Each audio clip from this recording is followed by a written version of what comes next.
নমস্কাৰ শিখা মিনিট চেনেললৈ আপোনালোকক আৰু এটি নতুন ভিডিঅ'লৈ স্বাগতম জনাইছো।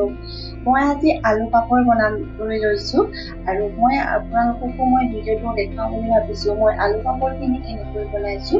আশা কৰোঁ আপোনালোকে মোৰ ভিডিঅ'টো সকলোৱে আঁকোৱালি ল'ব আৰু মোক ছাবস্ক্ৰাইব আৰু লাইক কৰি সকলোৱে মোক আগবঢ়াই যোৱাত সহায় কৰিব। আহকচোন মই এতিয়া ভিডিঅ'টো আৰম্ভ কৰোঁ। মই আৰু ইয়াৰ কি প্ৰয়োজনীয় বস্তুকেইটা লৈছো মই প্ৰথমতে দেখাই লৈছো। মই এইকেইটা আলু লৈছো। মই আলুকেইটা বইল কৰি লৈছো। 1 কেজি জোখৰ মই আলু লৈছো। তাৰপাছত মই এইখিনি জিৰা লৈছো আৰু এইখিনি ধনিয়া পাত লৈছো আৰু এইখিনি মই তেল লৈছো। এইকেইটাই মেইন প্ৰয়োজনীয় বস্তু। আহকচোন এতিয়া মই কেনেকৈ বনাবলৈ লৈছো আলু পাপৰখিনি চাওঁ আহক ভিডিঅ'টো। প্ৰথমতে মই এই বইল কৰা আলুকেইটা মই এনেকৈ ৰুকি ল'ম। ৰুকি ল'লে মতে আমি বেছি ভাল হ'ব। সেইটো কাৰণে মই আলুকেইটা গোটেইকেইটা আলু এনেকৈ ৰুকি ল'ম।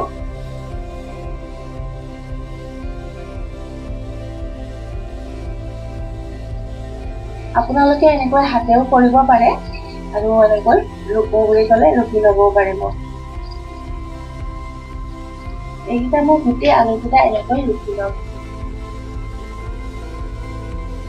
মই আলুখিনি গোটেইখিনি এনেকৈ ৰুকি ল'লো। চব 1 কেজি আলু লৈছো কাৰণে ইমানখিনি হৈছে। আৰু ইয়াত এতিয়া মই কি দিব লাগে মই দেখাইছো।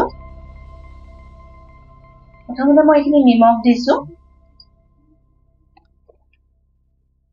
তাৰপাছত মই এইখিনি ৰেড চিলি পাউডাৰ আৰু হালধি পাউডাৰ অলপমান দি দিছো। ধনিয়া পাউডাৰ দিছো। ধনিয়া পাউডাৰ মই 2 চামুচ দিছো।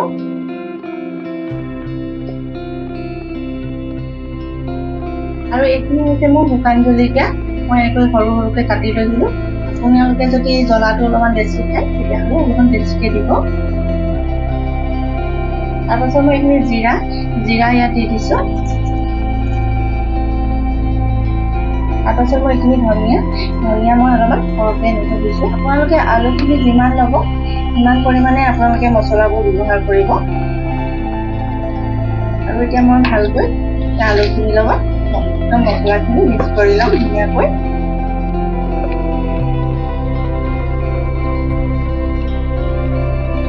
আপোনালোকে বাৰু আলু পাপৰ কেতিয়াবা বনাইছেনে এনেকৈ? আৰু যদি নাই বনোৱা তেতিয়াহ'লে বনাবচোন। বহুত খাবলৈ ভাল লাগে। আমি ঘৰতে কিছুমান বস্তু আমি নিজেও বনাই খাব লাগে নহয় জানো? এনেকৈ বজাৰৰ পৰাতো আমি বহুত বস্তু কিনিবলৈ পোৱা হয়। নিজে যদি আমি কিছুমান বস্তু বনোৱা হয় তেতিয়া আমাৰ বহুত ভাল লাগে খাবলৈ। মোৰ আলুখিনি মছলাখিনি লগত ভালকৈ মিক্স কৰি ল'লো।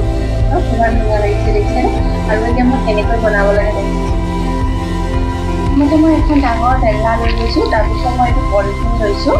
এই পলিথিনটোত মই অলপমান তেল লগাই ল'ম। একদম ধুনীয়াকৈ তেলখিনি ভালকৈ এনেকৈ সানি ল'ব।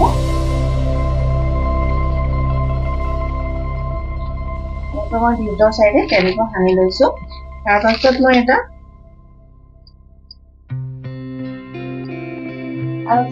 মই এনেকৈ এটা লাডু বনাম। এনেকৈ লাডু এটা বনাই পেলাই আৰু ইয়াত মই পলিথিনটোৰ ভিতৰত এনেকৈ দি দিম।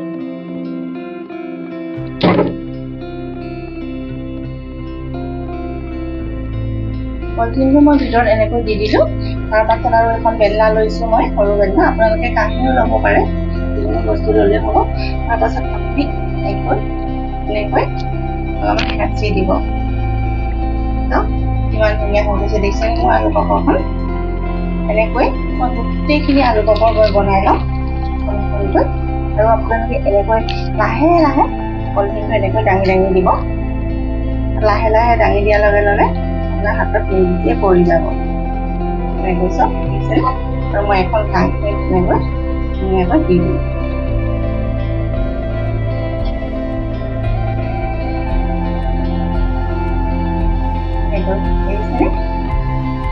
এনেকৈ মই গোটেইখিনি পাপৰ বনাই লওঁ। মই পাপৰখিনি গোটেইখিনি এনেকৈ বনাই ল'লোঁ চব। এইটো ষ্টাইলতে বনাই ল'লোঁ। আৰু মোৰ 1 কেজি আলু আছিলে, সেইটো কাৰণে মোৰ বেছি পাপৰ নোলালে। আৰু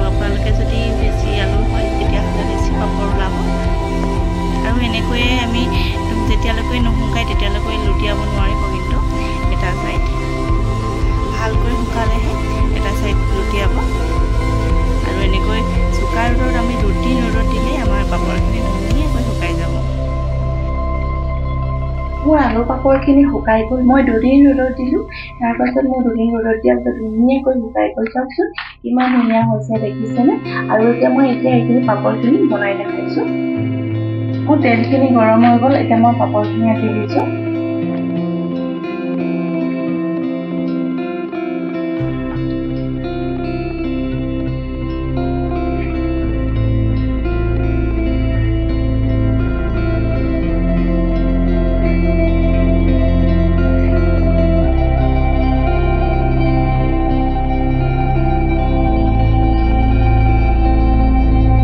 পাপৰখিনি এনেকৈ ফ্ৰাই কৰি ল'লোঁ। চাওক কিমান ধুনীয়া হৈছে দেখিছেনে? বহুত মচমচীয়া হয়। এতিয়া মই পাপৰ ভাঙি দেখাইছোঁ। ইমান মচমচীয়া হৈছে দেখিছেনে? খাবলৈ বহুত ভাল হয়। আৰু যদি আপোনালোকে কেতিয়াবা এনেকৈ নাই বনোৱা তেতিয়াহ'লে কেতিয়াবা বনাই চাবচোন। আৰু যদি মোৰ ভিডিঅ'টো ভাল লাগিলে প্লিজ ছাবস্ক্ৰাইব, লাইক আৰু শ্বেয়াৰ কৰি দিব।